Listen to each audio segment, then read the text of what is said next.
क्या tier 1, tier 2, tier 3 city के लिए क्या लोन का रेशियो भी वैसे ही होता है, कम ज़्यादा रहता है क्या? आप जब भी जितना भी लोन लें, आप बस ये इंश्योर करें कि आपके टोटल EMIs 35 से 40% of your in hand income से ज़्यादा ना हो।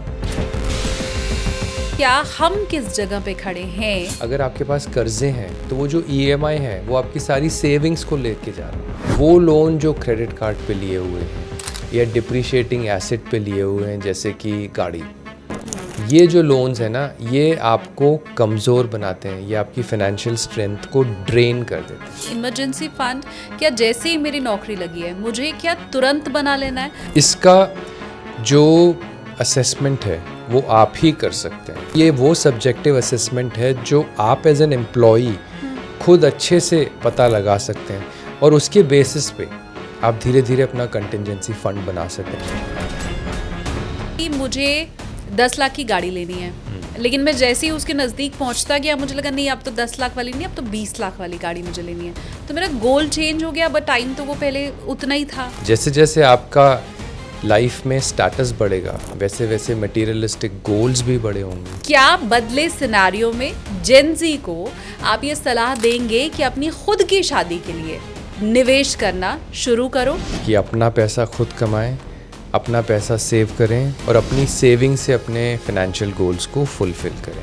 अगर आपको हेल्प लेनी है विद द इंटेंशन कि आप उसको पे बैक करेंगे।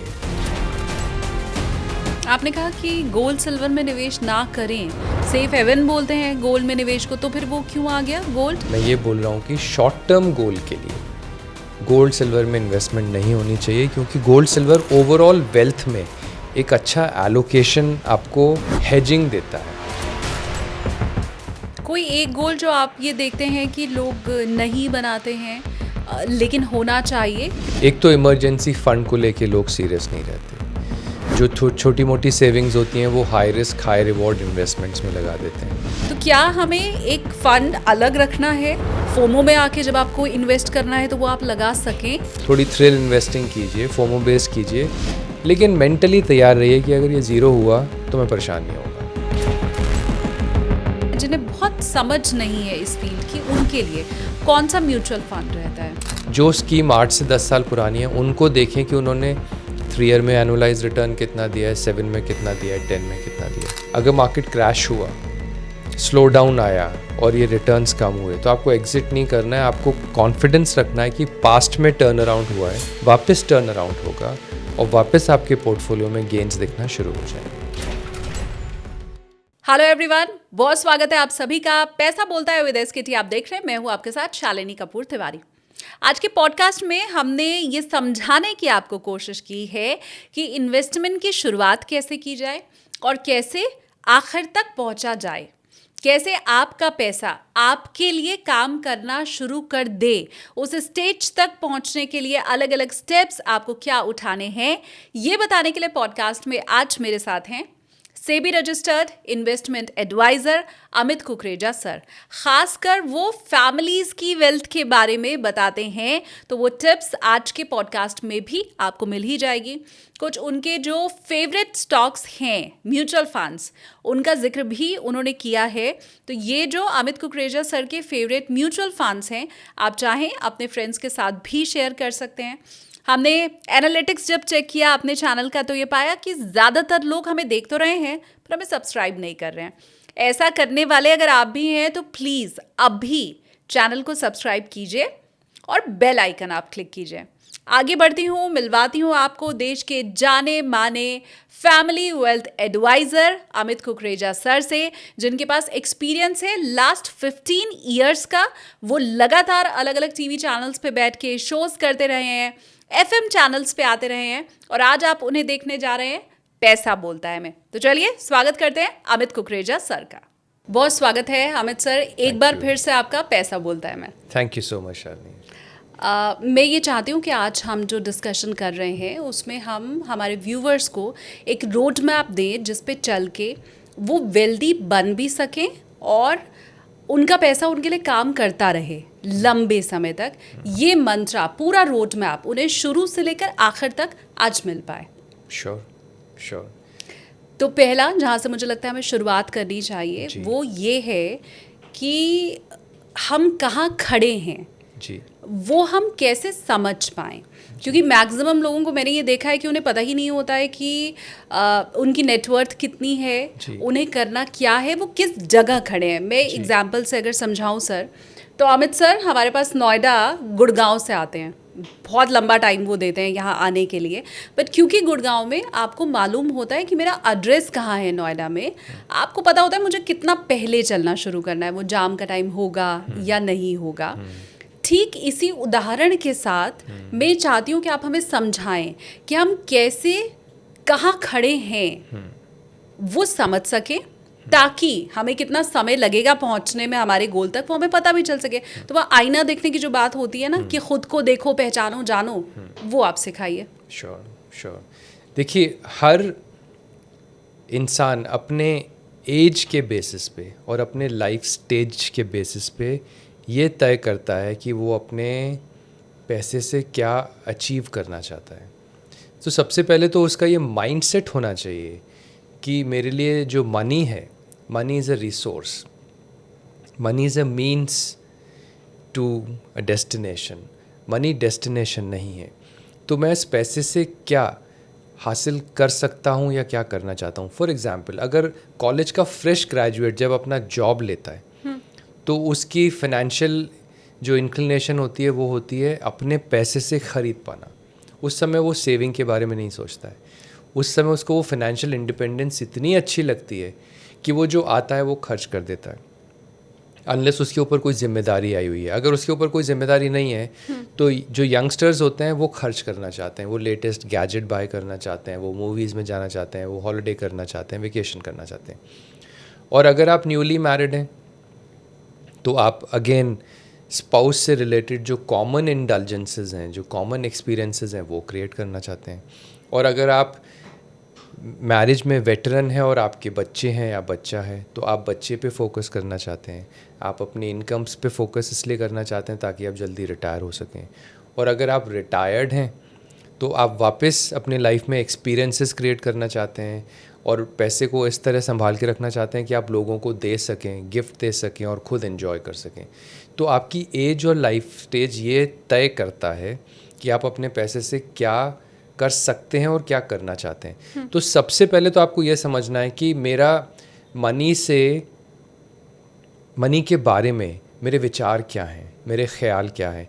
कितने लोग हैं जो ये नहीं सोचते या समझते कि पैसा उनके लिए काम कर सकता है और उनको पैसे के लिए काम करने की ज़रूरत नहीं है।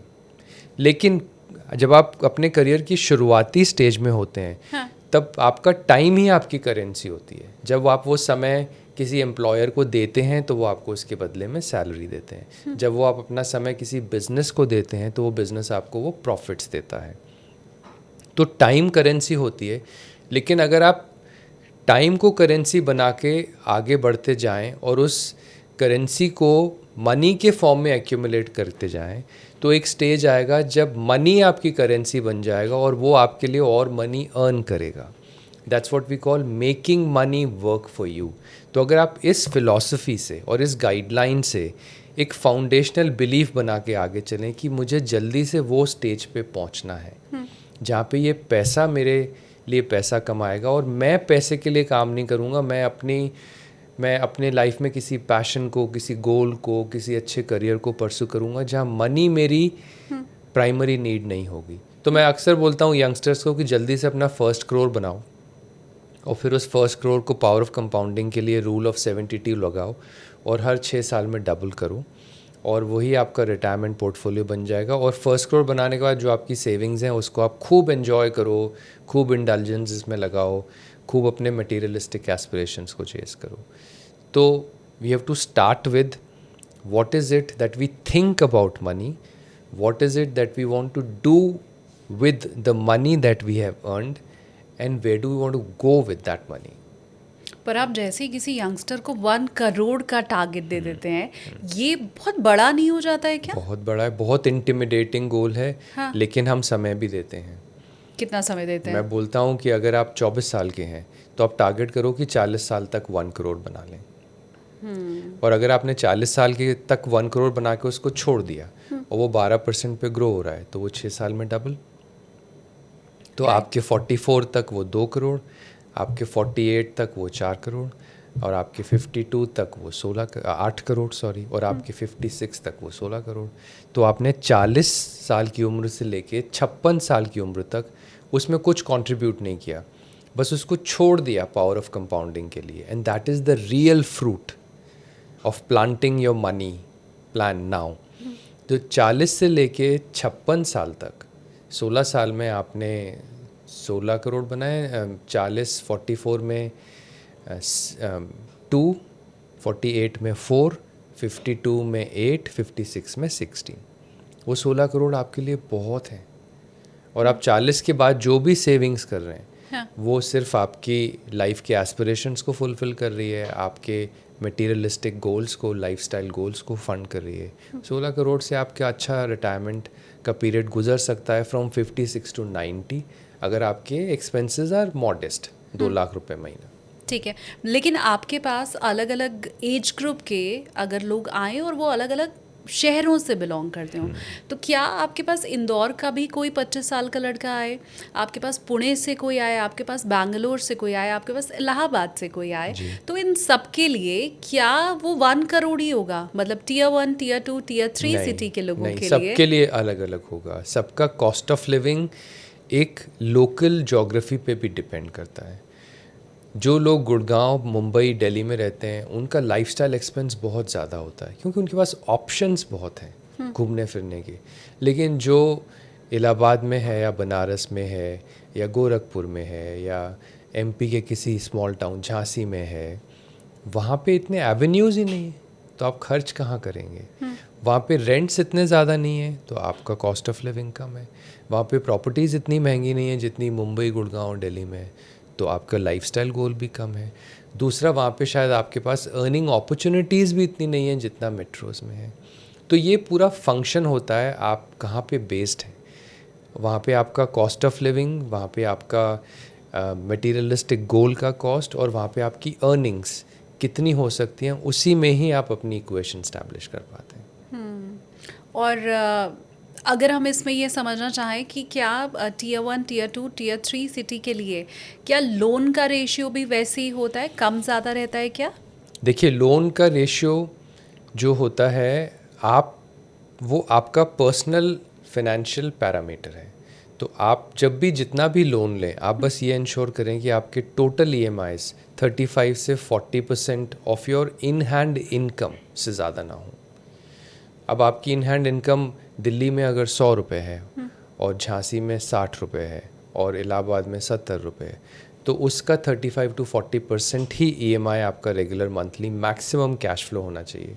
उसके बेसिस पे जितना आप लोन ले सकते हैं, आपको वो लेना चाहिए। तो हमें आईना देखने में हमारी लाइबिलिटी कैसे चेक करनी है वो भी आपने बता दिया, और आपने ये भी बता दिया कि हमें गोल जो सेट करना है, मेट्रो सिटी का तो क्लियर है 1 करोड़, और उसी हिसाब से Tier 2, Tier 3 सिटी वाले भी चेक कर सकते हैं। Correct. इसके अलावा भी क्या हम किस जगह पे खड़े हैं, मतलब मिट्टी की हम अगर बात करें, खेत है, खेत में अगर हम उसकी मिट्टी की बात करें, तो कुछ और चीज़ भी जांचनी होती है क्या? क्योंकि हर खेत का मुझे लगता है गुणवत्ता अलग अलग होती है, पैदावार अलग अलग होती है, उपजाऊ कोई भूमि है, कोई नहीं है, तो ये खुद में अगर चेक करना है तो फिर और क्या चेक करें? तो सबसे पहले हमको अपने आप को बचाना है। पहले हमें अपने आप को सुरक्षित रखना है, फिर हमें अपनी ग्रोथ के बारे में सोचना है।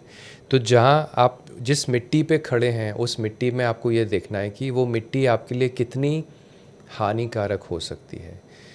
जैसे कि क्या आपके पास जो पैसे हैं उसमें जो रिटर्न मिल रहा है, क्या वो इन्फ्लेशन को बीट कर रहा है? क्योंकि इन्फ्लेशन मेरी नज़र में एक वीड है, एक पेस्ट है। वो आपके पैसे की वैल्यू को डीवैल्यू कर देता है बाय 4 to 6%। सेकंड, अगर आपके पास कर्जे हैं, तो वो जो EMI है वो आपकी सारी सेविंग्स को लेके जा रहा है।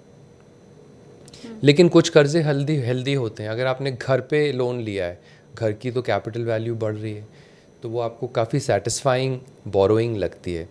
लेकिन वो लोन जो क्रेडिट कार्ड पे लिए हुए हैं, या डिप्रिशिएटिंग एसेट पे लिए हुए हैं, जैसे कि गाड़ी, ये जो लोन्स हैं ना, ये आपको कमज़ोर बनाते हैं, ये आपकी फाइनेंशियल स्ट्रेंथ को ड्रेन कर देते हैं।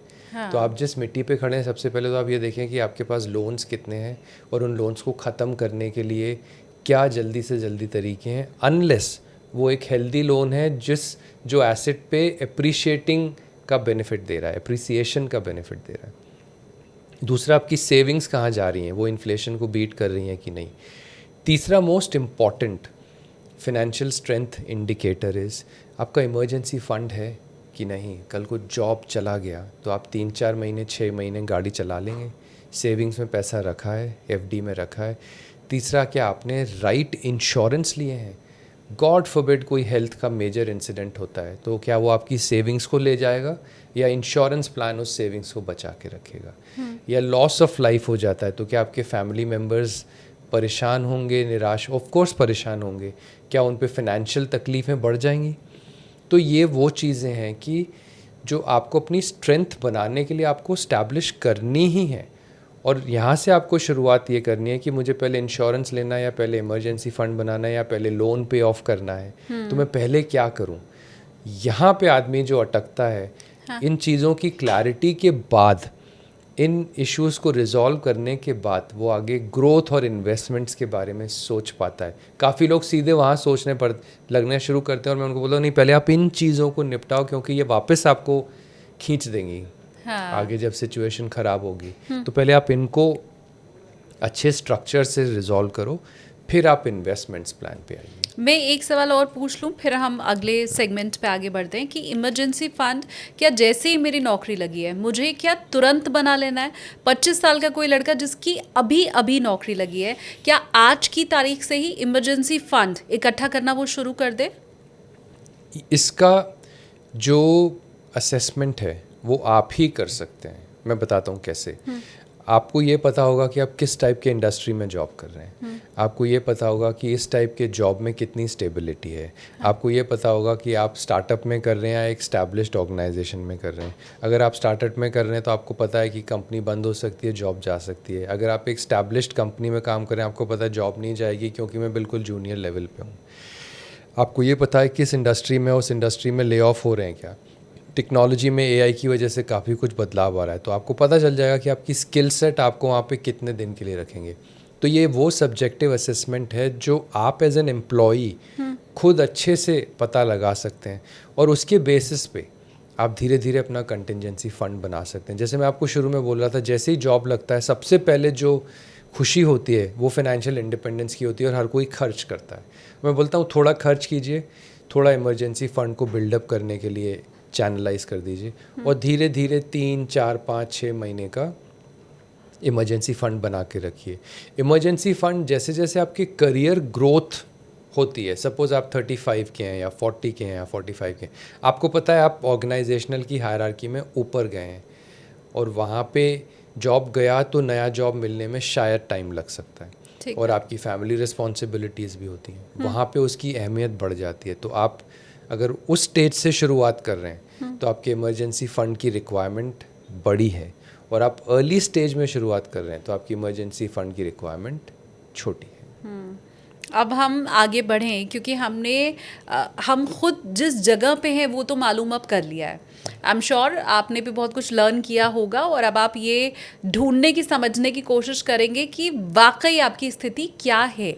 अब जब मुझे ये मालूम चल गया है तो मैं गोल कैसे सेट करूं, मुझे आप ये भी थोड़ा समझाएं क्योंकि हम आज किसानी खेती की भाषा में बात कर रहे हैं। तो मुझे ये तो पता है कि मेरा खेत उपजाऊ है, मिट्टी मेरी अच्छी है, लेकिन मैं इसमें अनाज उगाऊंगा, मुझे सब्जी उगानी है, मुझे फल उगाना है, ये तय मैं करूंगा और उसी हिसाब से मेरी फसल होगी और मुझे रिटर्न मिलेगा। लेकिन ये गोल सबके अलग अलग होते हैं, वो सेट करना नहीं आता है बहुत से लोगों को। तो उसी खेत के ऊपर ज़्यादा मुझे मुनाफा हो जाए कि जब थोड़ी देर खाली रहे खेत तो उसमें सब्जी भी उगा लूँ और फिर बचे समय में अनाज भी हो जाए, तो वैसी तकनीक क्या है बताइए। तो अगर उससे कंपैरिजन करें तो आपके गोल शॉर्ट टर्म हो सकते हैं, मीडियम टर्म हो सकते हैं, लॉन्ग टर्म हो सकते हैं। शॉर्ट टर्म गोल वो होते हैं जो आपको जल्दी से एक एग्रीकल्चरल प्रोडक्ट दे दे एक सीज़न में ही, राइट, जिसको आप यूज़ करके, कंज्यूम करके या उसको सेल करके पैसा कमा लें। मीडियम टर्म गोल्स वो होते हैं एग्रीकल्चरल टर्म्स में जो आपको 1 साल में कोई अच्छी फसल दे जिससे आप अच्छा पैसा कमा सकें। और लॉन्ग टर्म गोल वो होते हैं जो आपने पेड़ लगाए हैं जिस पे आम 6 साल के बाद या 8 साल के बाद आएगा। आप कुछ उस तरीके की फसल या उस तरीके की एग्रीकल्चर चीज़ें भी लगा सकते हैं। तो आपका ये समझना बहुत ज़रूरी है कि आपको उस आउटपुट की ज़रूरत कितने समय के बाद है, और उसमें आप ज़्यादा रिस्क नहीं ले सकते। हाँ। वो समय आपको ये बताएगा कि हम इसमें रिस्क ले सकते हैं कि नहीं ले सकते हैं। अगर आपका गोल बहुत नज़दीक है तो रिस्क नहीं लेना, लेकिन आपको उस वीड से उस फसल को बचाना है। वो इन्फ्लेशन है, अच्छा, वो टैक्स है। तो मुझे post tax, post inflation decent return चाहिए, लेकिन कैपिटल सेफ्टी चाहिए। और अगर मेरा मीडियम टर्म गोल है तो उस गोल तक मुझे अच्छा रिटर्न चाहिए, टैक्स एफिशिएंसी चाहिए। उसके बीच में अगर ऊपर नीचे होता है तो मैं इतना परेशान नहीं होऊंगा।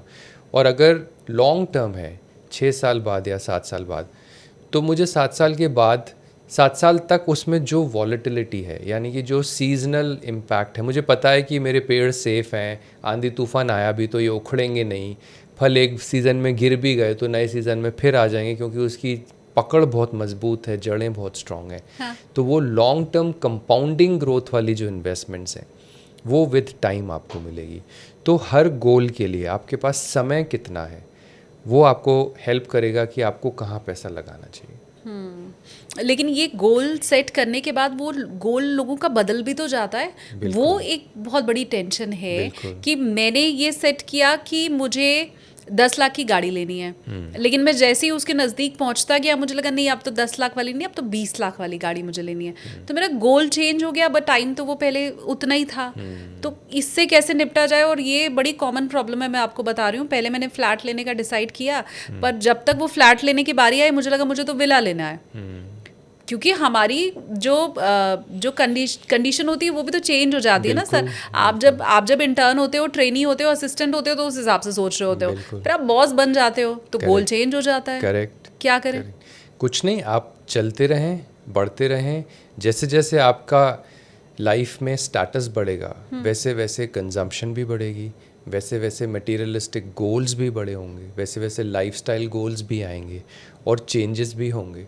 आपको सिर्फ ये तय करना है कि जो भी मेरी इनकम है उसका कितना परसेंट मैं अपने फैमिली गोल्स को डेडिकेट करूँगा, उसका कितना परसेंट मैं अपने लाइफस्टाइल गोल्स को डेडिकेट करूँगा, और उसका कितना परसेंट मैं अपने लोन्स चुकाने में डेडिकेट करूँगा।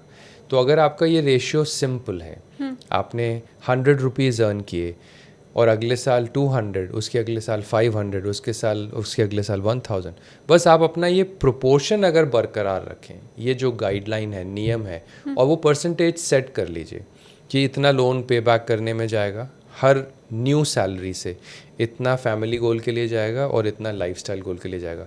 उस रूल को जितना मैकेनिकली फॉलो करेंगे उतना आपकी लाइफ सीधी चलेगी।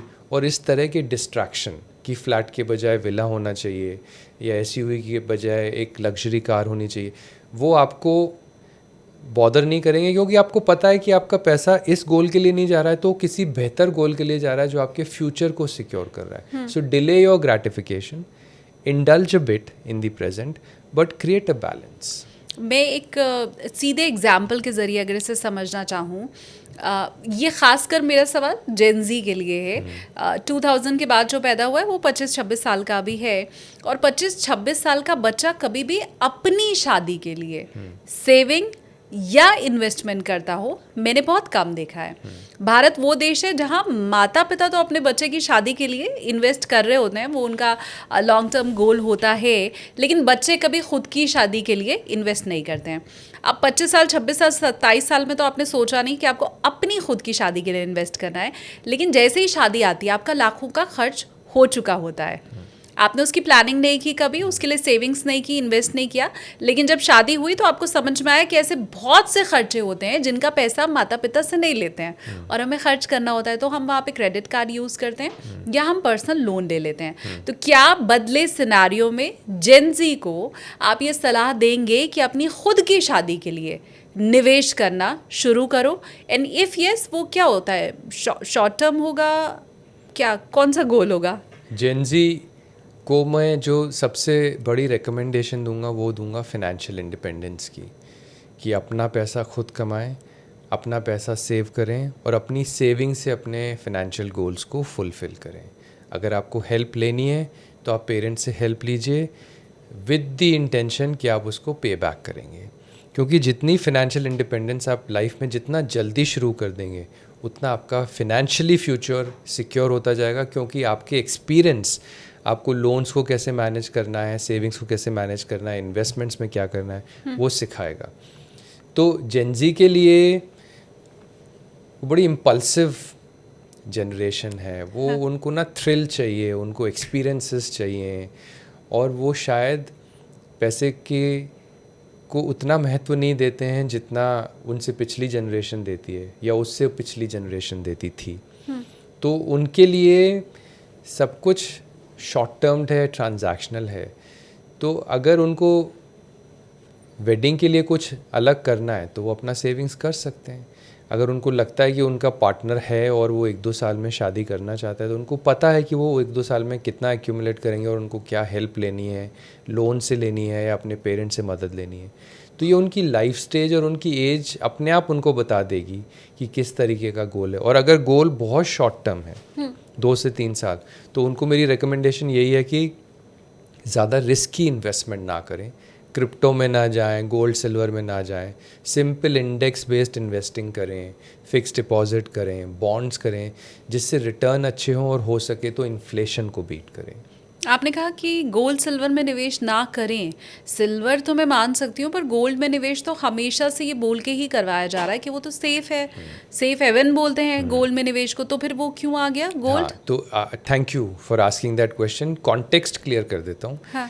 मैं ये नहीं बोल रहा हूँ कि गोल्ड सिल्वर में इन्वेस्टमेंट बिल्कुल नहीं होनी चाहिए। मैं ये बोल रहा हूँ कि शॉर्ट टर्म गोल के लिए गोल्ड सिल्वर में इन्वेस्टमेंट नहीं होनी चाहिए, क्योंकि गोल्ड सिल्वर ओवरऑल वेल्थ में एक अच्छा एलोकेशन आपको हेजिंग देता है, मतलब पोर्टफोलियो गिरने से रोकता है। क्योंकि जब ग्लोबल क्राइसिस होता है या जियोपॉलिटिकल टेंशन होती है, गोल्ड सिल्वर बढ़ता है तो वो आपके पोर्टफोलियो के फॉल को रोकता है। लेकिन अगर आपका शॉर्ट टर्म गोल है तो वो टाइमिंग हो गई, ट्रेडिंग हो गई। हो सकता है गोल्ड सिल्वर उस वक्त रैली ना हो। आप देखिए रिसेंटली सिल्वर में क्या हुआ है, गोल्ड में क्या हुआ है। जिन्होंने जनवरी में इन्वेस्टमेंट्स किए हैं वो आज शायद नेगेटिव पे बैठे हैं। आप सोचिए अगर ये पैसा किसी ने वेडिंग गोल के लिए लगाया होता, हाँ। और ये फॉल 6 महीने या 2 साल बाद आता जब उनकी वेडिंग होनी थी, राइट, तो वो तो रिग्रेट करते हैं इस डिसीजन को।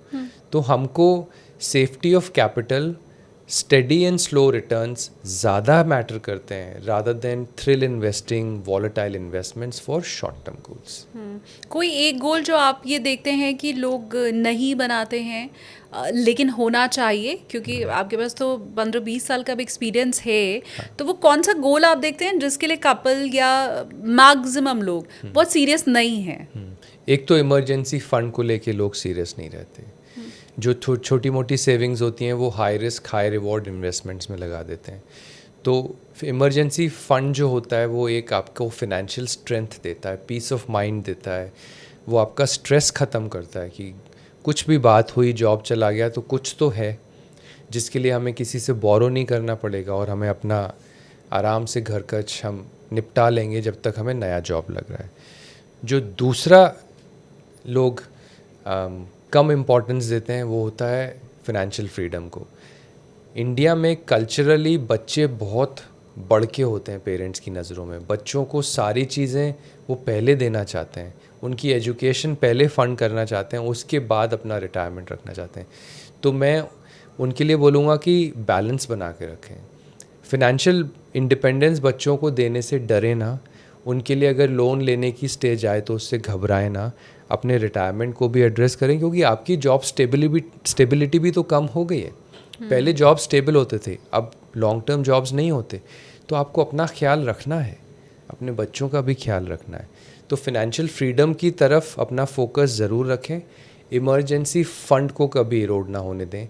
जैसे जैसे लाइफस्टाइल एक्सपेंस बढ़ते जा रहे हैं वैसे वैसे इमरजेंसी फ़ंड भी बढ़ना चाहिए।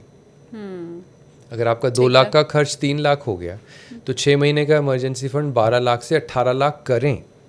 और उसको टैक्स एफिशिएंट बनाने के लिए कहाँ रखें, उस कैपिटल को सेव करने के लिए कहाँ रखें, बहुत सारे ऑप्शंस हैं। आप वो कीजिए, एफडी में ना रखें, लिक्विड फंड में रखें, आर्बिट्राज फंड में रखें, या सिंपल कोई अच्छी इंटरेस्ट अर्निंग करने वाली किसी और कॉर्पोरेट बॉन्ड में रखें। लेकिन इमरजेंसी फंड बना के रखें और फाइनेंशियल फ्रीडम पे भी नज़र रखें। और इस बीच में जो आपके मटेरियलिस्टिक गोल्स हैं, फैमिली गोल्स हैं, उनको एड्रेस करते रहें। और दूसरे इंस्ट्रूमेंट क्या है वो आगे अभी हम सर के साथ डिस्कस ज़रूर करेंगे। लेकिन इमरजेंसी फ़ंड क्या आपने बनाया है, हमेशा मैं ये जानना चाहती हूँ, और इसलिए मुझे कमेंट्स करके आप बताओ। न सिर्फ इमरजेंसी फ़ंड आपने अपने पास रखा है या नहीं, इसके साथ साथ मुझे ये भी जानना है कि क्या 6 मंथ का ही इमरजेंसी फ़ंड है आपके पास। मतलब ऐसे नहीं बताना कि हाँ जी हमारे पास तो 1 लाख रुपए पड़े हैं या 2 लाख पड़े हैं, या कभी इमरजेंसी आ ही गई तो हम फलाना प्रॉपर्टी बेच देंगे, वो वाला इमरजेंसी फ़ंड नहीं। क्या कैश में आपने अपने पास, कैश का मतलब कोई फ़ंड भी हो सकता है, क्या वो इमरजेंसी फ़ंड 6 मंथ का है आपके पास? कमेंट कीजिए और मुझे बताइए। तो मुझे लगता है हमें गोल कैसे बनाना है, फसल कौन सी उगानी है, वो भी अब बहुत हद तक समझ आ गया है। तो ख़ुद को कैसे पहचानो, उसके बाद कैसे गोल आपको बनाना है, ये भी हमने आपसे सर सीख लिया। अब मुझे लगता है एक्शन प्लान की बारी आ चुकी है कि फाइनली कौन सा बीज बोना है। तो वो एक्शन प्लान कैसा होना चाहिए, कब कब रिव्यू करना चाहिए, एक एक करके अगर हम समझना चाहें, ढूंढना चाहें, शुरुआत कहाँ से करें? अपने फाइनेंशियल गोल्स को आइडेंटिफाई कीजिए, उनको पहचानिए, उनको लिखिए। अपने पार्टनर के साथ अगर आप मैरिड हैं तो डिस्कस कीजिए, और अगर वो भी अर्निंग मेंबर हैं तो उनसे पूछिए कि वो किस हद तक कंट्रीब्यूट कर सकते हैं। जनरली फाइनेंशियल गोल्स जो होते हैं 3 कैटेगरी में आते हैं जो मैं मानता हूँ। एक होता है आपका लाइफ पर्पस, मतलब मेरे जीवन में मैं क्या अचीव करना चाहता हूँ और मैं कौन सी जिम्मेदारियाँ खुशी से उठाना चाहता हूँ। तो लाइफ पर्पस में नॉर्मली आपके बच्चों के गोल्स, उनको एजुकेशन देना, उनकी केयर गिविंग करना आ जाते हैं। दूसरा होता है लाइफ स्टाइल गोल्स, मैं किस तरह के घर में रहना चाहता हूँ, किस टाइप की गाड़ी रखना चाहता हूँ, किस तरह की हॉलीडेज़ करना चाहता हूँ। और तीसरा होता है लाइफ केयर गोल्स, मतलब मैं अपनी हेल्थ के लिए कहाँ पे कितना खर्च करना चाहता हूँ। पूरी हेल्थ मैटर करती है, physical, emotional, mental, nutritional, spiritual, सब तरीके से। तो क्योंकि self care is the best care, जब आप खुद का ख्याल रखेंगे अच्छा, तभी आप अपनी जिम्मेदारियों को अच्छे से निभा पाएंगे। तो अगर आप ये 3 category, life purpose, life style and life care में गोल्स आइडेंटिफाई कर लें, और अपने पार्टनर के साथ या अकेले, अगर आपके पास पार्टनर नहीं है, ये डिसाइड करके पहचानें कि कौन सा गोल आज से कितने साल दूर है। गाड़ी कब खरीदनी है 3 साल बाद, घर कब अपग्रेड करना है 5 साल बाद, बेटे को कब एजुकेशन फ़ंड करनी है 10 साल बाद, फाइनेंशियल फ्रीडम कब करनी है, जल्दी से जल्दी जितना ज़्यादा हो सके। तो ये 5-6 गोल्स बना के एक प्लान बनाइए, फिर उनको प्रायोरिटाइज़ करिए कि ये मोस्ट इम्पॉर्टेंट है, ये लीस्ट इम्पॉर्टेंट है। लीस्ट इम्पॉर्टेंट मतलब कि मैं उसका समय चेंज कर सकता हूँ, वो अगर 2-3 साल में पूरा नहीं भी हुआ तो मैं उसको 6 साल दे दूँगा। मोस्ट इम्पॉर्टेंट मतलब कि जो मुझे बेटे को 18th ईयर में या बेटी को 18th ईयर में कॉलेज भेजना है, वो तो नॉन नेगोशिएबल है, वो आगे पीछे नहीं हो सकता। तो वो मेरा नंबर 1 है, उसके लिए जो मेरी सिप निकलेगी वो सबसे पहले फ़ंड होगी। अगर मुझे कार का लोन प्रीपे करना है तो जो मेरे बोनसेस आएंगे उससे मैं लोन प्रीपे करूँगा या हॉलिडे करूँगा या ओवरसीज़ ट्रिप करूँगा, वो प्रायोरिटाइज़ कीजिए। अगर मेरे पास EPF, NPS, PPF में पैसा इकट्ठा हो रहा है और मेरी और सेविंग्स हो रही हैं, तो मैं कैसे म्यूचुअल फ़ंड के ज़रिए या NPS को कैसे अच्छा फ़ंड करके फिनेंशियल फ्रीडम की तरफ अग्रसर हो जाऊं, वो मैटर करता है। तो पूरी लैंडस्केप को समझिए, गोल्स की अहमियत को समझिए, गोल्स को प्रायोरिटाइज़ कीजिए और अकॉर्डिंगली अपने इन्वेस्टमेंट प्लान को स्ट्रक्चर कीजिए। तो ये गोल तो हमारे बन गए, अब किस गोल के लिए आपको लगता है कि कौन सा इंस्ट्रूमेंट है ये सबसे मुश्किल काम होता है, मुझे ऐसा लगता है। कभी हम बहुत ज़्यादा लालच में स्मॉल कैप में ही पैसे लगा देते हैं, कभी शायद हम रिस्क ज़्यादा ले लेते हैं, बिटकॉइन में हम पैसे लगाते हैं। लालच तो बुरी बला है, वो हमने सिर्फ सुना ही है, पर लालची होता तो हर कोई है, पैसे के लिए तो खासकर मुझे लगता है होता है। तो क्या कोई ऐसा रूल है कि इस गोल के लिए ये इंस्ट्रूमेंट है, इस गोल के लिए ये इंस्ट्रूमेंट है? वैसे ये पर्सनल फाइनेंस पर्सनली होता है हर किसी के लिए, पर कुछ तो एक जनरलाइज रूल हम बना सकते हैं। बिल्कुल, बहुत सारे रूल्स हैं शालिनी। जैसे किसी भी चीज़ में पैसा इन्वेस्ट करने से पहले उसका पास्ट परफॉर्मेंस स्टडी कीजिए। उसके पास्ट परफॉर्मेंस में हमको ये पता चल जाएगा कि वो किन सिचुएशंस में इन्वेस्टमेंट ख़राब हो जाती है और किन सिचुएशंस में वो अच्छा करती है। क्रिप्टो में वॉलेटिलिटी है, रिसेंटली सिल्वर में हमने वॉलेटिलिटी एक्सपीरियंस की है, गोल्ड में भी रिसेंटली थोड़ी बहुत वॉलेटिलिटी एक्सप्रेस की है, उतनी नहीं जितनी सिल्वर में। तो आपको पता है कि उतार चढ़ाव है, तो इन चीज़ों को लॉन्ग टर्म गोल में रखिए, शॉर्ट टर्म गोल में नहीं रखिए। सपोज़ आपका होराइज़न 3 साल का है, तो 3 साल के लिए आप पैसे को बिल्कुल फिक्स्ड इनकम एसेट्स में रखिए जहाँ पे रिटर्न्स अच्छे हैं, जैसे फिक्स्ड डिपॉजिट्स हैं, जैसे डेट फंड्स हैं, ultra short fund, medium term fund, या आपका मनी मार्केट फंड या आर्बिट्राज फंड्स हैं। यहाँ पे प्रोटेक्शन ऑफ कैपिटल अच्छी रहती है और रिटर्न्स भी डिसेंट रहते हैं, एफडी या एफडी से थोड़े ज़्यादा। हाँ, वो टैक्स एफिशिएंसी नहीं मिलती है, बट मेरे लिए सेफ्टी ऑफ कैपिटल ज़्यादा मैटर करती है, क्योंकि मुझे वो गोल फंड करने में ज़्यादा खुशी मिलेगी rather than maximizing my return. अब होराइज़न आया मीडियम टर्म 3 से 5 इयर्स। अगर आप म्यूचुअल फंड के एक्सपीरियंस्ड इन्वेस्टर हैं, आपको पता है लार्ज कैप इंडेक्स और बैलेंस एडवांटेज फंड आपको डिसेंट टैक्स एफिशिएंट रिटर्न्स दे सकते हैं, तो आप वो वाले कैटेगरी ऑफ म्यूचुअल फंड में पैसा रखिए। अब आता है होराइज़न 5+, तो 5+ में आप लार्ज कैप फंड्स रखिए। 7+ होराइज़न है तो मिड कैप फंड्स ऐड कीजिए, फ्लेक्सी कैप फंड्स ऐड कीजिए, मल्टी कैप फंड्स ऐड कीजिए। 7 साल और 8 साल के होराइज़न के बाद का जो भी गोल हो उसमें आप गोल्ड एंड सिल्वर ऐड कर सकते हैं। Strategic asset allocation, 10% gold, 5% silver, 15% small cap, 30% mid cap, 40% large cap से आप एक पोर्टफोलियो डिज़ाइन कर सकते हैं जिसका होराइज़न 8 साल का होल्डिंग पीरियड या उससे ज़्यादा है। तो आप अकॉर्डिंगली अपनी इन्वेस्टमेंट्स को स्ट्रक्चर कर सकते हैं।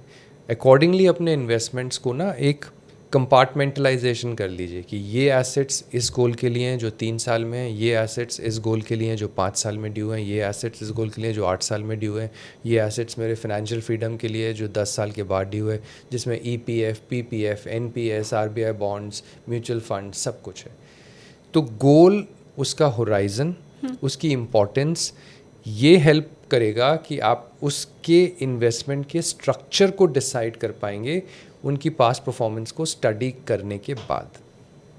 अब इसमें कौन सा इन्वेस्टमेंट में रखूं या कौन सा पैसा अपने पास रखूं जो मुझे फोमो में आके लगाना है, ये बहुत ज़रूरी इसलिए भी है क्योंकि बीते कई महीनों में मैंने ये देखा कि वो लोग जिन्होंने कभी सिल्वर में पैसा नहीं लगाया था, वो लोग जिन्हें सिल्वर के बारे में मालूम भी नहीं है, वो लोग जिनके परिवार में भी कभी किसी ने चांदी में पैसा नहीं लगाया था, फोमो का शिकार होके उन्होंने भी सिल्वर में इन्वेस्ट किया है।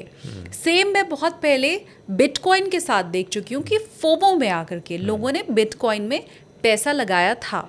तो क्या हमें एक फंड अलग रखना है, फोमो में आके जब आपको इन्वेस्ट करना है तो वो आप लगा सकें, या इन्हीं फंड्स में से जो लोग करते हैं कि आपने अपना लार्ज कैप बेच दिया और पैसा सोने में लगा दिया, तो इसकी क्या स्ट्रैटेजी है? और प्लीज़ सर ये मत बोलेगा कि फोमो में आके पैसे नहीं लगाने हैं, लगा रहे हैं लोग। नहीं, अगर आपको इस चीज़ का आभास हो रहा है कि ये फोमो डिसीजन है, हाँ, फोमो बेस्ड डिसीजन है, तो आपका उस वक्त ये भी आभास हो जाएगा कि ये पैसा अगर मेरा ज़ीरो हो गया तो मैं ज़्यादा परेशान तो नहीं होऊंगा, क्योंकि आपने देख लिया क्रिप्टो का पैटर्न, आपने देख लिया सिल्वर का पैटर्न, आपने ऐसे और भी एसेट्स हैं जहाँ पे फोमो में जो डिसीजंस लिए गए वो ज़ीरो हो गए। IPO फॉर एग्जांपल, क्या सारे IPO सक्सेसफुल थे? नहीं, काफ़ी IPO में पैसा गया। तो अगर आपको वो एक्सपीरियंस है तो उस एक्सपीरियंस से चलें और आपको पता है कि ये फोमो बेस्ड डिसीजन है, बट आपको ये भी समझ होनी चाहिए कि अगर ये ज़ीरो हो गया ना तो मैं दुखी नहीं होऊंगा, और मैं कौन सा फाइनेंशियल गोल इम्पैक्ट कर रहा हूँ उसमें इसकी वैल्यू अगर ज़ीरो होती है तो मैं आगे जाके उसको मेकअप कर लूँगा थ्रू अदर इन्वेस्टमेंट्स। खुश रहना है। अगर पैसा आपको खुशी नहीं दे रहा, पीस ऑफ माइंड नहीं दे रहा ना, हाँ. तो फिर गड़बड़ है आपकी सोच में और आपके बिलीफ में। तो आप बिल्कुल एजुकेटेड डिसीजन लीजिए, थोड़ी थ्रिल इन्वेस्टिंग कीजिए, फोमो बेस कीजिए, लेकिन मेंटली तैयार रहिए कि अगर ये ज़ीरो हुआ तो मैं परेशान नहीं होऊंगा। उतना FOMO based decision is fine. लेकिन हम तो जब मार्केट क्रैश होता है तो खबर यही सुनते हैं ना कि निवेशकों के इतने करोड़ स्वाहा, या जो हमने सोने और चांदी के केस में देखा भी है। Right. और फिर उसके बाद मार्केट जब क्रैश हुई, मतलब मुझे लगता है सिल्वर में 2 दिन लगातार लोअर सर्किट लगना मैंने तो पहले नहीं सुना था। आपने सुना था? मतलब मैंने अपने सामने तो नहीं देखा है ये, आई डोंट नो, मेरा इतना एक्सपीरियंस नहीं, बट मैंने कभी 2 दिन लगातार सिल्वर ETF और इसमें लोअर सर्किट लगते मैंने नहीं देखा है। तो हम जो सुनते हैं कि निवेशकों के इतने करोड़ स्वाहा, तो वो तो हो रहे हैं, तो जा तो रहा है पैसा। तो ये लोग जो इस पैटर्न को देख के परेशान हो रहे हैं ना, वो इन्वेस्टर्स नहीं हैं, वो लोग हैं जो डेली इन ट्रेडिंग से पैसा कमाना चाहते हैं। देखिए, अगर आप किसी एसेट वैल्यू में कोई क्रैश हुआ तो क्या हो गया, उस एसेट वैल्यू की हिस्ट्री है कि वो सिक्लिकल है, वो वॉलेटाइल है, वो आगे जाके फ्यूचर में जाएगा। अगर आपके पास वो एसेट है और आपने उस पर कोई लोन नहीं लिया हुआ है तो यू आर सेफ ना, आप होल्ड कीजिए। प्रॉब्लम कहाँ होती है, जो फ्यूचर्स एंड ऑप्शंस होते हैं, जो ट्रेडिंग करते हैं, 10 रुपये होते हैं लेकिन 90 रुपये उठा के 100 रुपये की ट्रेडिंग करते हैं। अब वो 90 लौटाने हैं तो वो बेचना पड़ेगा। तो वो जो एल्गोरिदम क्लिक होता है, जो डिस्ट्रेस एसेट्स को फटाफट बेचता है क्योंकि रिकवरी होनी होती है, वहाँ प्रॉब्लम है।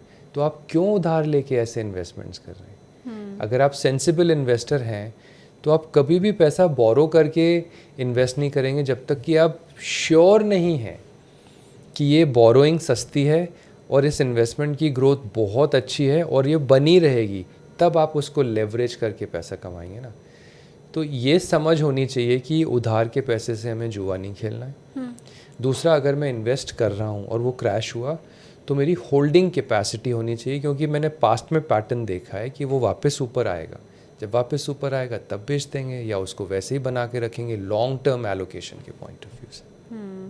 क्योंकि मेरे पिछले पॉडकास्ट में एक हमारे व्यूवर हैं जिन्होंने कमेंट सेक्शन में ये बताया कि सिल्वर रोज़ बढ़ रहा था तो उन्होंने अपनी FD को तोड़ के वो पैसा सिल्वर में इन्वेस्ट कर दिया और अब वो बहुत परेशान हैं।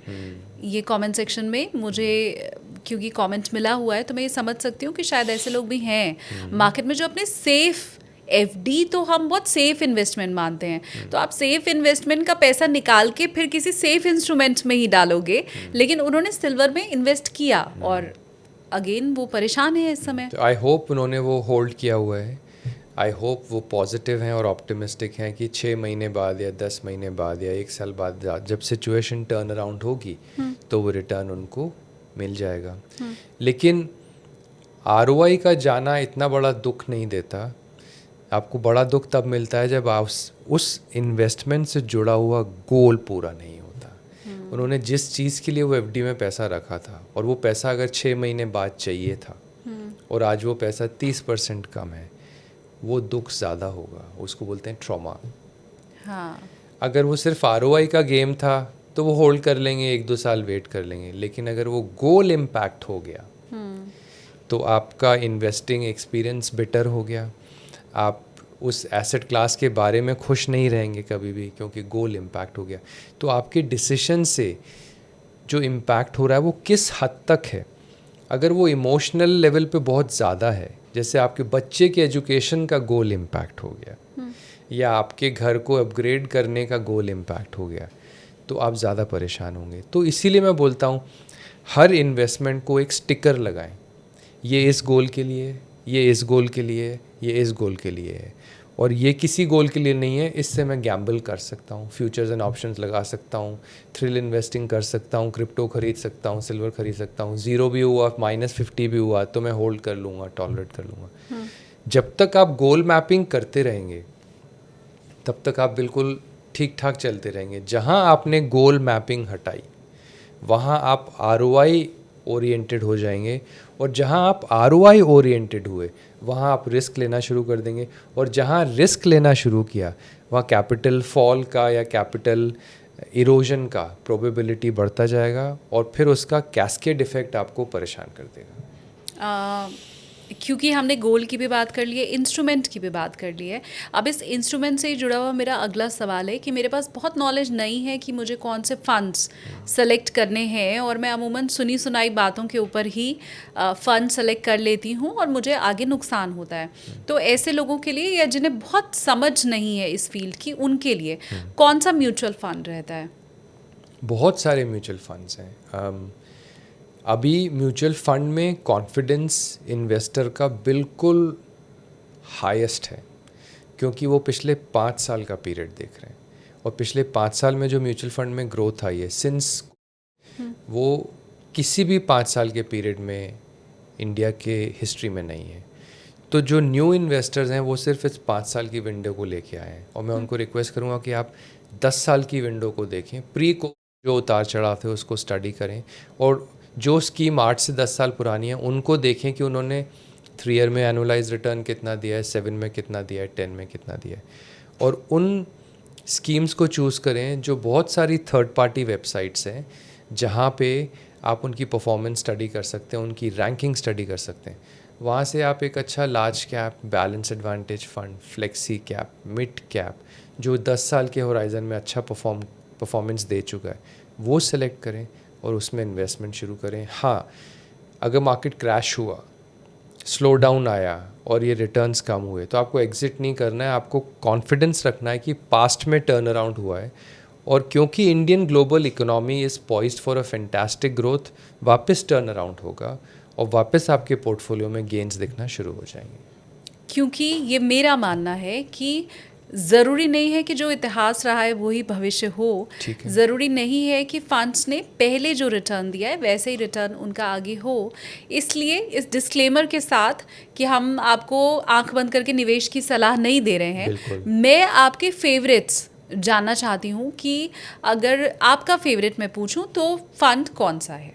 देखिए, अगर गोल रिटायरमेंट है किसी का या फाइनेंशियल फ्रीडम है, तो combination of EPF, NPS and mutual funds. अगर आपका फाइनेंशियल फ्रीडम का होराइज़न अच्छा है तो फ्लेक्सी कैप कैटेगरी में I think Parag Parikh flexi cap एक अच्छा परफॉर्मर है। मिड कैप कैटेगरी में Kotak mid cap and HDFC mid cap एक अच्छे परफॉर्मर्स हैं। लार्ज एंड मिड कैप में ICICI Pru large and mid cap, SBI large and mid cap अच्छे परफॉर्मर्स हैं।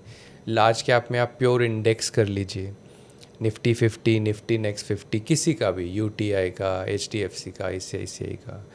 मिड कैप मोमेंटम में आपके पास निफ्टी 150, क्वालिटी 50 है, या मोमेंटम 50 है, जो Edelweiss and DSP fund houses देते हैं।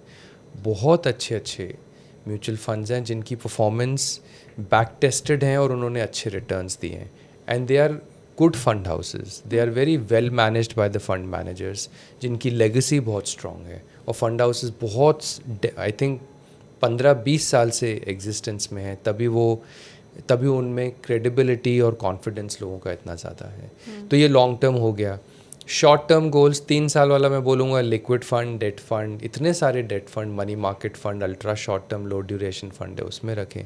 मीडियम टर्म में बैलेंस एडवांटेज फंड में रखें, मल्टी एसेट फंड में रखें 3 से 5 साल। मल्टी एसेट में अब मेटल आता है, गोल्ड भी होता है।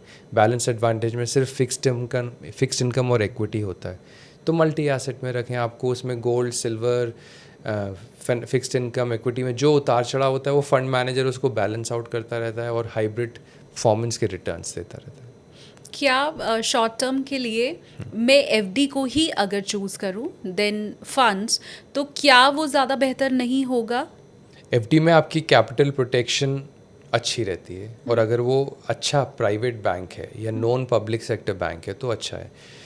म्यूचुअल फंड में भी टैक्सेबिलिटी सेम है, पर आपको म्यूचुअल फंड में वेरिएबल रिटर्न्स होने की वजह से अल्ट्रा शॉर्ट या लो ड्यूरेशन में कभी कभी FD से बेटर रिटर्न मिल जाता है, कभी कभी। लेकिन पोस्ट टैक्स वो भी उसी टैक्स स्टेटस में है जितना एफडी वाला टैक्स स्टेटस, राइट। तो यहाँ पे कंपेरेबल है और आपका स्लाइट चांस है कि आप डेट फंड में थोड़ा ज़्यादा बना लेंगे, 0.25% या 0.50%।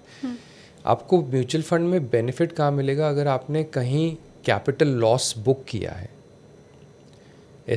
शॉर्ट टर्म या लॉन्ग टर्म, तो वो इस वाले लॉन्ग टर्म कैपिटल गेन को या शॉर्ट टर्म कैपिटल गेन को ऑफसेट कर सकता है। एफडी में तो आपको इंटरेस्ट पे टैक्स देना ही पड़ेगा, पर यहाँ पे आपको ऑफसेट का बेनिफिट मिल जाता है। या शॉर्ट टर्म आप आर्बिट्राज फंड में रख सकते हैं जो सेफ रहता है, लेकिन टैक्स एफिशिएंसी आपको अच्छी मिलती है। पर हाँ, रिटर्न्स की वेरिएबिलिटी होती है, बट इन जनरल वो आजकल एफडी जितने रिटर्न्स देते हैं। ठीक है, और क्योंकि आपको फंड्स के नाम पता चले हैं तो आप फटाफट से पहले तो पॉडकास्ट को लाइक कीजिए। चैनल अगर अभी तक आपने सब्सक्राइब नहीं किया है, यहाँ तक पॉडकास्ट देख लिया है लेकिन चैनल सब्सक्राइब नहीं किया है, तो फटाफट से आपको चैनल भी सब्सक्राइब करना है।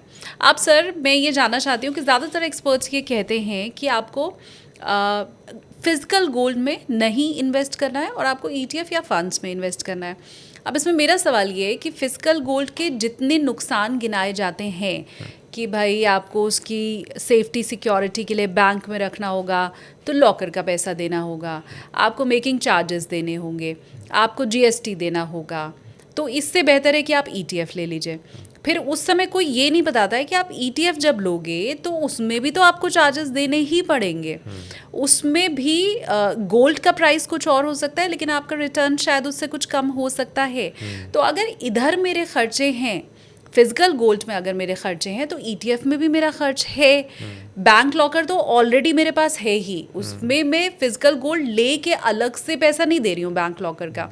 तो जब इधर भी खर्च है उधर भी खर्च है, तो फिर क्यों मैं फिजिकल गोल्ड ना ले लूँ, मैं एक कॉइन खरीद लूँ। कॉइन में आप फिर कहेंगे मेकिंग चार्ज देना होता है, ये मैं समझ नहीं पाती हूँ, क्योंकि हाथ में जब सोना रहता है तो वो मैं फील भी कर पाती हूँ और चार्जेस तो मुझे ETF में देने ही हैं। तो फिर क्या वजह है कि आप फिजिकल गोल्ड के लिए मना करते हैं? देखिए, फिनेंशियल एसेट फॉर्म में जो गोल्ड होता है ETF, वो हमेशा कॉस्ट पॉइंट ऑफ व्यू से सस्ता पड़ता है, क्योंकि वहाँ इन्वेस्टर बेस बहुत बड़ा है।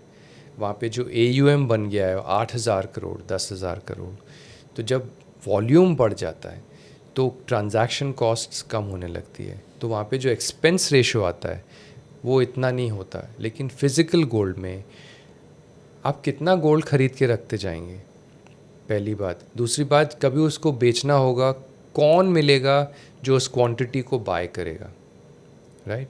तीसरी बात, क्वालिटी ऑफ गोल्ड। यहाँ पे आपको 99% क्वालिटी का अंडरलाइंग एसेट गोल्ड मिलता है। आप पार्शियली लिक्विडेट कर सकते हो। आपके पास 50 लाख का ETF है, आपको सिर्फ 5 लाख का बेचना है, आप बेच सकते हो।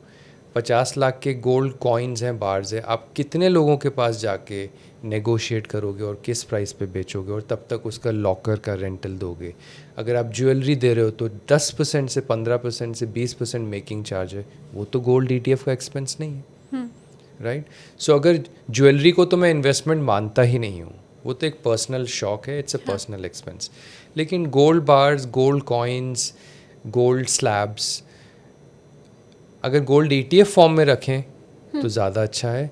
लेकिन अगर आपको गोल्ड देख के खुशी मिलती है, वो जो टैंजिबल फीलिंग आती है गोल्ड को हाथ में उठा के, तो आप फिजिकल फॉर्म में रखें। बट फॉर श्योर वो महंगा पड़ता है, फॉर श्योर उसकी ओवरऑल कॉस्ट ऑफ मेंटेनेंस बढ़ी रहती है, फॉर श्योर वो आपको सेलिंग के टाइम पे इनकन्वीनियंस देगा, फॉर श्योर आपको जितने पैसे की ज़रूरत होगी उतना पैसे में वो नहीं बिकेगा या उतनी क्वांटिटी में नहीं बिकेगा, तो you will have to adjust.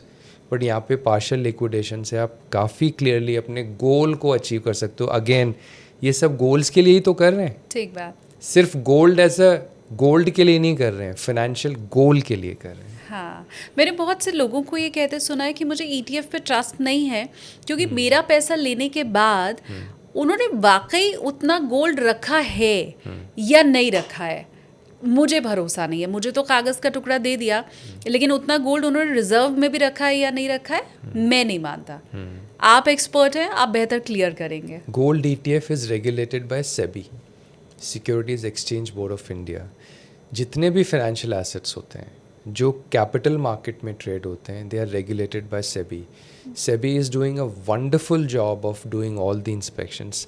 SEBI तभी नेगेटिव न्यूज़ में भी आते हैं जब उनको शक होता है किसी म्यूचुअल फंड कंपनी पे या फंड मैनेजर पे या फंड मैनेजर की स्ट्रैटेजी पे, तो वो इन्वेस्टिगेशन करते हैं, वो जो होमवर्क करना होता है वेरिफिकेशन का, ऑडिट्स का, वो सब करते हैं।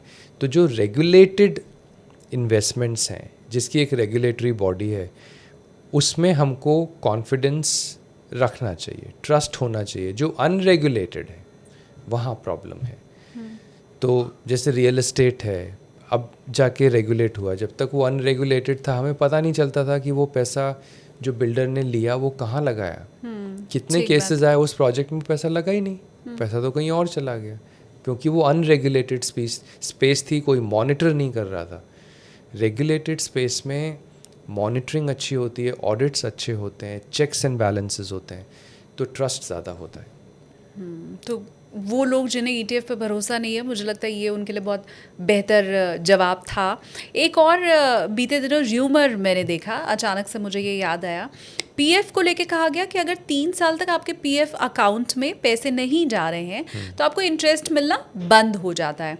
आपने अगर जॉब क्विट कर दिया, उसके बाद आपने अपना काम अगर शुरू कर दिया, तो क्योंकि रेगुलर उसमें हर महीने PF अमाउंट जा नहीं रहा है, तो आपको इंटरेस्ट मिलेगा नहीं 3 साल के बाद। और ये सलाह दी गई कि फिर ऐसी स्थिति में अपने PF के पैसे को आप निकाल लीजिए, 3 साल से ऊपर अगर हो गया है तो। क्या वाकई 3 साल तक ही इंटरेस्ट मिलता है, उसके ऊपर नहीं मिलता है क्या हमें? नहीं, आप जब विड्रॉ करते हैं तो आपको इंटरेस्ट मिलता है। ओके। पर विड्रॉल तक इंटरेस्ट एक्यूमुलेट नहीं होता, इनएक्टिव अकाउंट हो जाता है। तो इनएक्टिव अकाउंट में इंटरेस्ट एक्यूमुलेशन नहीं होता है, लेकिन जब आप विड्रॉल करते हैं तो पूरा चेक होता है कि वो कितने साल का कंट्रीब्यूशन है और उसमें कितना इंटरेस्ट अर्न हुआ, और उस इंटरेस्ट पे टैक्सेबिलिटी आ जाती है। जब तक कंटिन्यूस कंट्रीब्यूशन होता है वो टैक्स एग्जेम्प्ट होता है। जब विड्रॉल स्टेट पे कंट्रीब्यूशन नहीं दिखता 3 साल तक, तो जो इंटरेस्ट उस समय बनता है वो उस साल के फाइनेंशियल ईयर में टैक्सेबल इंटरेस्ट ब्रैकेट में आ जाता है और आपको इंटरेस्ट मिल जाता है। ऑलराइट, मतलब इंटरेस्ट मिलेगा लेकिन वो टैक्सेबल हो चुका होगा, पर मिलेगा विड्रॉल पे ही, एक्यूमुलेट नहीं होगा। आपका जो स्टेटमेंट होगा उसमें वो वही बैलेंस दिखाएगा जो 3 साल पहले था। ओके, पर हमें चाहिए तो विड्रॉल के समय ही होता है इंटरेस्ट, और वो मिलेगा। मिलेगा। तो मतलब वो लोग जो अपने इनएक्टिव अकाउंट को खोल के लॉगिन करके चेक कर रहे हैं और कह रहे हैं अरे ये तो पैसे उतने का उतना ही पड़ा रह गया, तो वो घबराए नहीं, उन्हें मिलेगा इंटरेस्ट, लेकिन आपको फिर उसके ऊपर टैक्स देना पड़ेगा। करेक्ट। वाओ, एक और पर आप उसको विड्रॉ करके हाँ। आप दूसरे इन्वेस्टमेंट्स में लगाइए जहाँ पे टैक्सेबिलिटी अच्छी है। कैपिटल गेन्स लॉन्ग टर्म 12.5% है, तो क्यों आप वहाँ 8.15 या 25 टैक्सेबल स्टेटस में रह रहे हैं? क्यों ना आप उसको 10% रिटर्न वाले 12.5% वाले इन्वेस्टमेंट उसमें लगाइए। तो छोटी छोटी बारीकियां हैं, अगर आप समझ सकते हैं तो आप उस पैसे को निकाल के make it work for you ना। हाँ। और how does money work for you? When it is earning better returns, more tax efficient and giving you the fruit of compounding. तो अब हम इसी टॉपिक के ऊपर फिर आ जाते हैं आगे कि हम उस स्टेज तक कैसे पहुंचेंगे और कैसे हमारा पैसा ही हमारे लिए काम करेगा। लेकिन फिर से आप लोगों से रिक्वेस्ट कर दूं कि 2 मिथ्स तो देखो अभी बर्स्ट सर ने बैठे बैठे यहाँ पे कर दिए।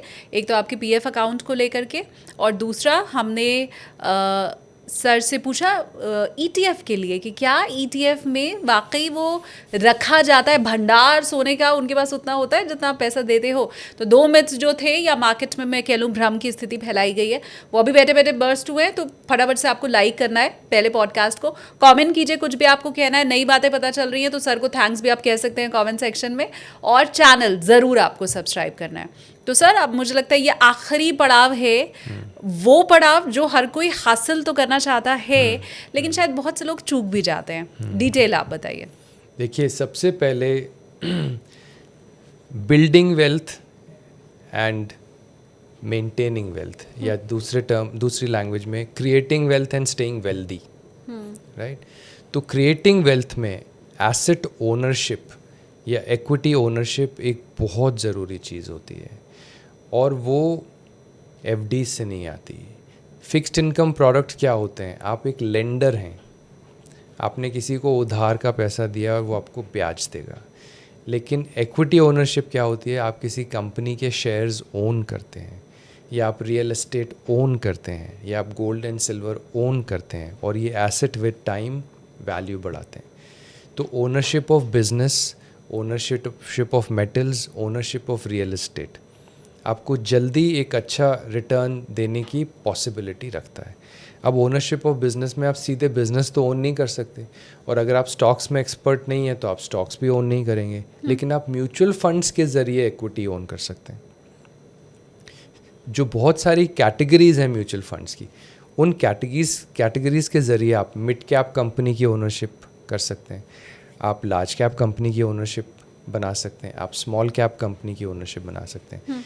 ये एक इक्विटी ही है, रियल एस्टेट की ओनरशिप या इक्विटी ओनरशिप, जो आपको आगे एक अच्छा कंपाउंडिंग बेनिफिट देगा। लेकिन इंटरेस्ट बेयरिंग इंस्ट्रूमेंट्स जो होते हैं वो आपको अच्छी कंपाउंडिंग नहीं देंगे, लेकिन वो शॉर्ट टर्म गोल्स के लिए अच्छे हैं। पैसा तो हमें बढ़ाना है, money has to work for us, लेकिन हर गाड़ी सेम माइलेज नहीं देगी ना।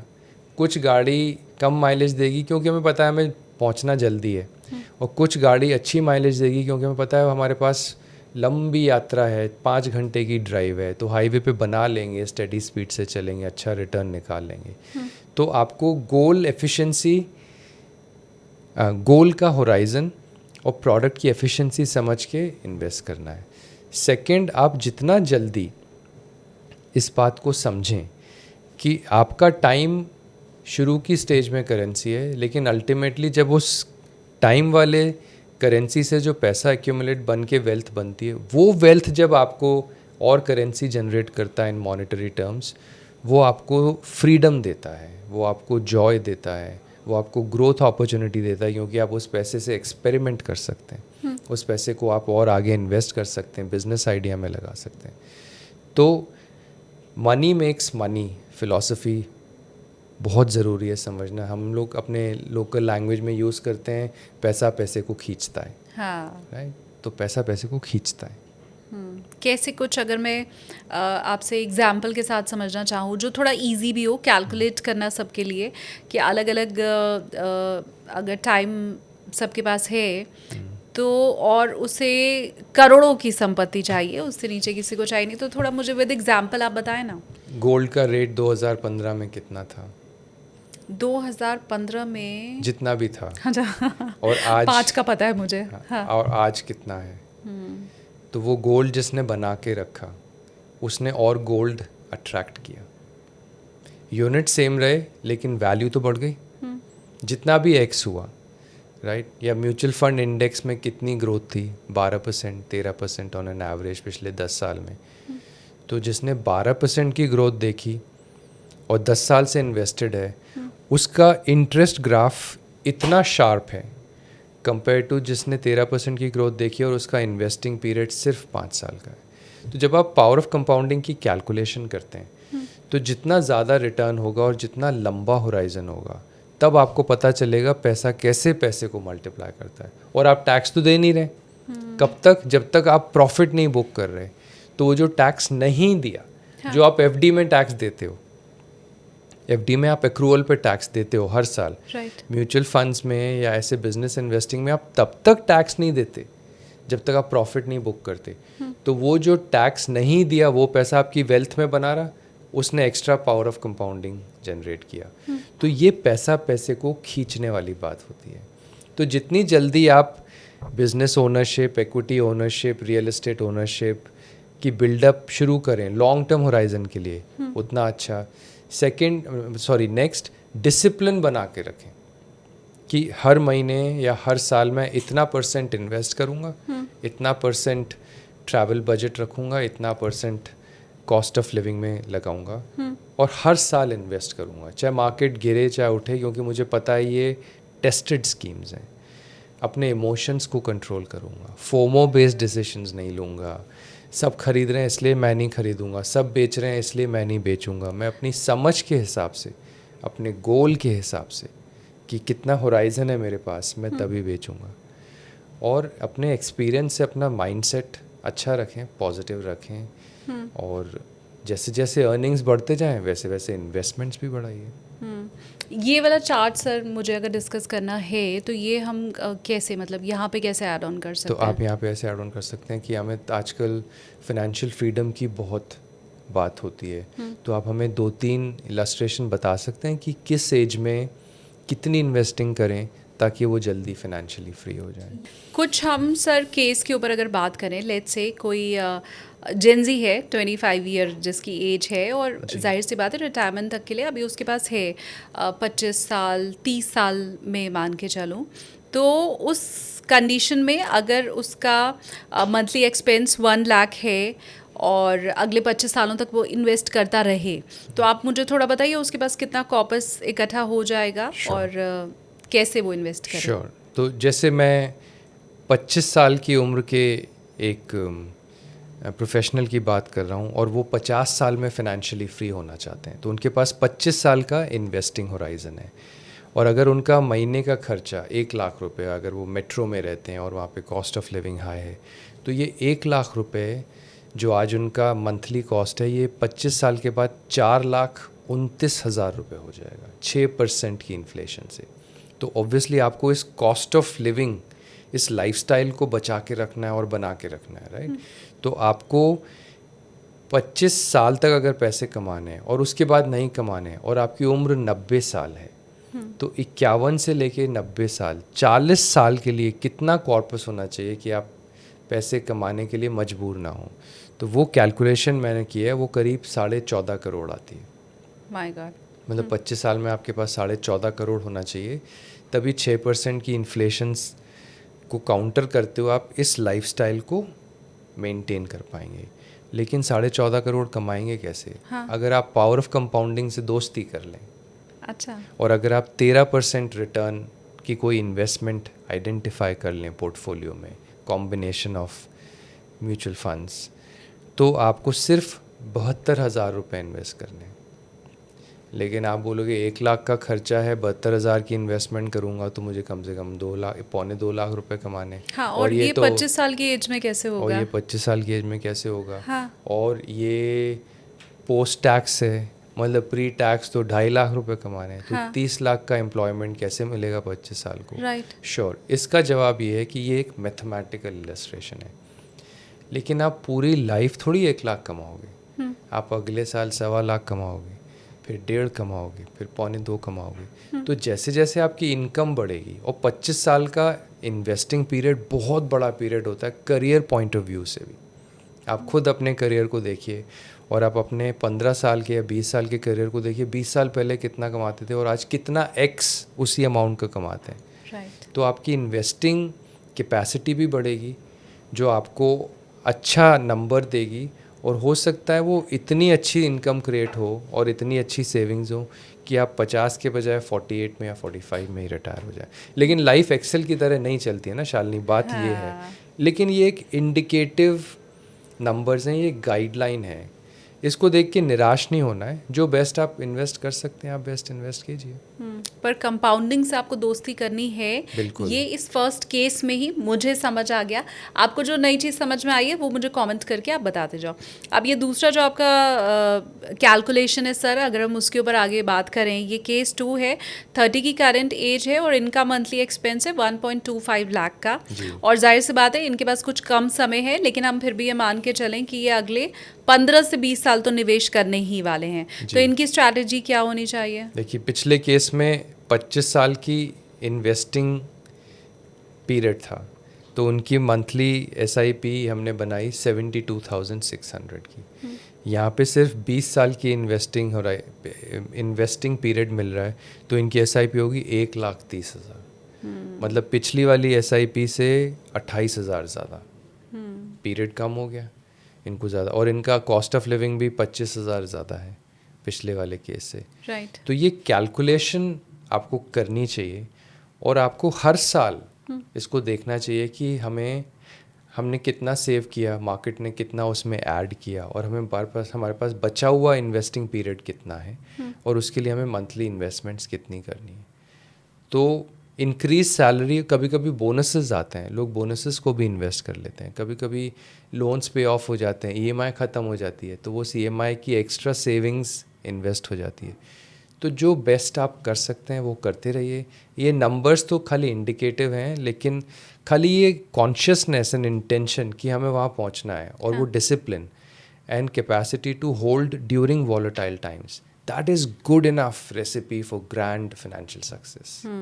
तो आप ऐसे मत कहने लग जाइएगा कि जितना आप निवेश करने को कह रहे हैं उतनी तो बहुतों की इनकम नहीं होती है, राइट सर? आप 1 लाख 1.5 लाख निवेश करने के लिए कह रहे हैं और इंडिया में बहुत से ऐसे लोग हैं जिनकी इनकम भी इतनी नहीं है। ये सिर्फ आपको गाइड करने के लिए है। इस हिसाब से अपनी सैलरी के हिसाब से गोल कैसे बनाना है वो सर ने आपको बता दिया है, किस तरह से आपको इन्वेस्ट करना है बता दिया है, इंस्ट्रूमेंट क्या हो वो बता दिया है, उसमें भी अपना जो चॉइस उनकी है वो आपको बता दिया। तो मुझे लगता है बहुत, आप अगर कैलकुलेट करने की आपको ज़रूरत पड़ेगी नहीं, हार्डली मुझे तो लगता है सर अब 1-2 घंटे का ही काम है। हाँ बिल्कुल ठीक है, बट आपने जो बात बोली ना, इनकम उतनी नहीं है, हो सकता है आपके खर्चे भी 1 लाख रुपए नहीं हो, राइट, हो सकता है आपका खर्चा 50,000 हो। हाँ। तो आपको हमने जो भी बोला उसका आधा कर दीजिए, है ना? तो इनकम और एक्सपेंस और रिटर्न्स और change in cost of living, change in salary, change in bonuses, इतने सारे वेरिएबल्स हैं जो आपकी लाइफ में सक्सेस को, फाइनेंशियल सक्सेस को डिटर्मिन करते हैं। बस सजग रहिए और अपना डिसिप्लिन, अपना फोकस बना के रखिए कि इन गोल्स के लिए मुझे इतने इतने प्रोपोर्शन में इन्वेस्ट करना है, और ये गोल प्रायोरिटी के साथ। मैं केस 3 और केस 4 भी चाहती हूँ आप शॉर्ट में हमारे व्यूअर्स को बता दें, सो दैट उन्हें ये समझ में आएगा कि टाइम जितना कम, इन्वेस्टमेंट उतना ज़्यादा, और रिटर्न, क्योंकि रिटर्न तो सबको उतना ही चाहिए, तो वो उतना ही ज़्यादा मुश्किल। केस 3 और 4 से हमें और बेहतर समझ में आ जाएगा। केस 3 में हमने एक 35-year-old कपल रखा है, ये मान के चल रहे हैं कि वहाँ पे एक बच्चा भी है, और ये मान के चल रहे हैं कि उनका मंथली एक्सपेंस 1.5 लाख रुपए है। 20 साल का उनके पास इन्वेस्टिंग पीरियड है, वो 55 साल में फाइनेंशियली फ्री होना चाहते हैं, और अगर आज वो ज़ीरो से शुरू कर रहे हैं तो उनको हर महीने 1,42,000 रुपये या 1,43,000 रुपये इन्वेस्ट करने हैं 13% वाली ROI वाले प्रोडक्ट में। ज़ीरो से शुरू कर रहे हैं तो अगर आप सिंपल मैथमेटिक्स करें, 1.5 लाख उनका खर्चा है, 143 की इन्वेस्टमेंट्स है, तो ये आपका ऑलमोस्ट 2,95,000 का कैश फ्लो हो गया। EMIs अलग, राइट, और बाकी अगर उनकी कुछ और एक्सपेंसेस हैं तो वो अलग। तो 3 लाख रुपीस का कैश फ्लो होना पोस्ट टैक्स एक कपल का, जो बहुत दोनों फाइनेंशियली इंडिपेंडेंट हैं, इतना मुश्किल नहीं है मेरे ख्याल से। ट्रू। अगर दोनों, एक 2 लाख कमाता है, एक 1 लाख कमाता है, दोनों 1.5 लाख कमाते हैं, पोस्ट टैक्स ही उनकी इनकम है, तो ये अचीवेबल है, ठीक है। अब प्रोवाइडेड ये कमिटेड हैं, अपने डिसिप्लिन को फॉलो कर रहे हैं। डन। अब 2 सवाल मेरे और हैं। पहला तो मैं वो मंत्र आपसे चाहती हूँ जो आप मेरे व्यूवर्स को बताएं, जिससे वेल्थ क्रिएट करने के लिए भी और वेल्दी रहने के लिए भी वो आगे बढ़ सके। मंत्र क्या है? सिंपल, इक्विटी इन्वेस्टमेंट ज़रूर करें, एसेट एलोकेशन ज़रूर करें, क्योंकि एक पॉइंट ऑफ टाइम में सारे एसेट्स अच्छा नहीं करेंगे। ऐसा लास्ट ईयर हुआ था, बट बहुत थोड़े ड्यूरेशन के लिए हुआ था। तो आप एसेट मिक्स ज़रूर रखें, gold, silver, equity, fixed income, real estate और थोड़ा कैश, ये ज़रूर रखें।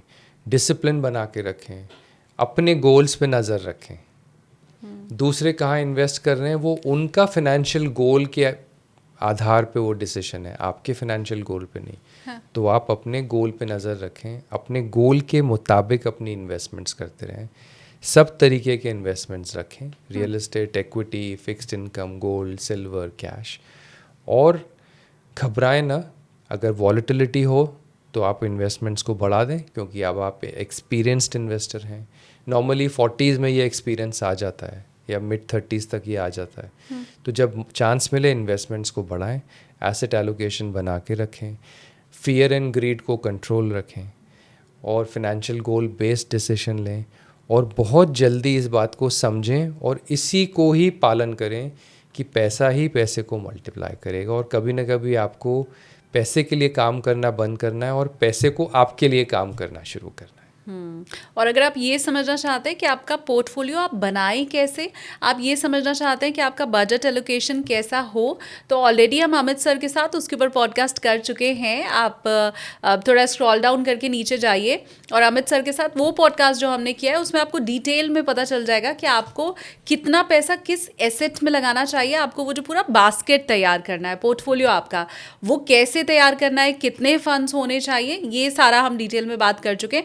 तो वो वो आपको हमारे पुराने पॉडकास्ट में मिल जाएगा। और हमने पूरा प्रयास ये किया है कि चारों पॉडकास्ट का कंटेंट अलग हो और चारों पॉडकास्ट आपकी लाइफ में वैल्यू ऐड करें और चारों पॉडकास्ट आपकी फाइनेंशियल सक्सेस को बहुत जल्दी आप तक पहुंचाएं। सो उसी इंटेंशन के साथ ये चारों पॉडकास्ट हुए हैं and I hope it benefits you all. Right. अब जाते जाते मैं ये चाहती हूँ कि अभी भी अगर कहीं गलती रह जा रही है, क्योंकि ये तो होता है, हम लाख कोशिश कर लें लेकिन वेल्थ क्रिएट होते होते नहीं हो पाती है, तो फिर आप जाते जाते ये भी बताएं कि वो गलती कहाँ हो रही है। गलती, सबसे बड़ी गलती होती है जब आप भेड़ चाल से इन्वेस्टमेंट करते हैं, भेड़ चाल से खरीदते बेचते हैं। तो आपको दूसरों को नहीं देखना, अपने इन्वेस्टमेंट्स की परफॉर्मेंस को देखना है। उसके बाद लोग गलती ये करते हैं कि वो फाइनेंशियल गोल को भूल जाते हैं कि किस चीज़ के लिए इन्वेस्टमेंट कर रहे हैं। तो इन्वेस्टमेंट को किसी गोल से अटैच करना, एक गोल को और एक इन्वेस्टमेंट की शादी कराना बहुत ज़रूरी है। जहाँ पे आपने इन दोनों को अलग अलग छोड़ दिया, गोल पूरा नहीं होगा, पैसा कब चला जाएगा आपको पता नहीं चलेगा। तो बहुत जल्द इस पे वो हुक लगाएं कि इस इन्वेस्टमेंट पे ये गोल लटका हुआ है और ये गोल इसी से पूरा होगा, और अपने प्लान से चलें, पॉजिटिव रहें, एक्सपीरियंस गैदर करते रहें। और हाँ, जो गोल से रिलेटेड पैसा है उससे ज़्यादा मजाक ना करें, उसको थ्रिल इन्वेस्टिंग में ना ले जाएं। जो सरप्लस है उसको आप थ्रिल इन्वेस्टिंग कीजिए, जो आपको ट्रेडिंग करनी है उससे सीखिए। जो जैसे जैसे पैसे बढ़ते जाते हैं, बहुत लोग क्या करते हैं, सैलरीज बढ़ती हैं तो खर्चे बढ़ा देते हैं। आप इन्वेस्टमेंट्स भी बढ़ाइए, उससे आपका गोल नज़दीक आ जाएगा ना। मतलब आप गोल अगर फाइनेंशियल फ्री 55 साल में होना चाहते हैं, आप शायद 50 में हो जाएंगे। आपको 5 साल मिल जाएंगे एंजॉय करने के लिए। तो बैलेंस बना के रखें और इन्वेस्टमेंट्स पे फोकस रखें, गोल्स पे फोकस रखें। और आज के पॉडकास्ट में भी आपका टेक अवे क्या है वो मुझे कमेंट करके आपको बताना है। कोई सवाल आपका है वो कमेंट करके आपको बताना है। अमित सर को आप थैंक्स कहना चाहते हैं वो आपको कमेंट सेक्शन में ही कहना है। जाते जाते फिर से रिक्वेस्ट मैं कर रही हूँ कि आपने अगर अभी तक हमारे चैनल को सब्सक्राइब नहीं किया है तो सब्सक्राइब भी कीजिए और बेल आइकन आप ज़रूर प्रेस कीजिए, ताकि जैसे ही हम कोई भी कंटेंट डालें, हमारा नया पॉडकास्ट आए, तो उसकी नोटिफिकेशन आप तक ज़रूर पहुँचे। Thank you so much sir, आपने एक बार फिर से हमें, आज तो मैं कहूँगी कि शुरू से लेके आखिर तक आपने बता दिया है। 25 साल वाले को भी, 50 साल वाले को भी करना क्या है, कैसे गोल अचीव करना है, ये पूरा क्लियर किया आपने। Thank you and I wish everybody all the best. मुझे थैंक यू मिले ना मिले, लेकिन मेरा इंटेंशन ये है कि आप सब बहुत जल्दी फाइनेंशियल फ्री हो जाएं और हमको आइडियाज़ दें ताकि हम आपके लिए और अच्छे एनरिचिंग पॉडकास्ट करें। Thank you thank you Shalini.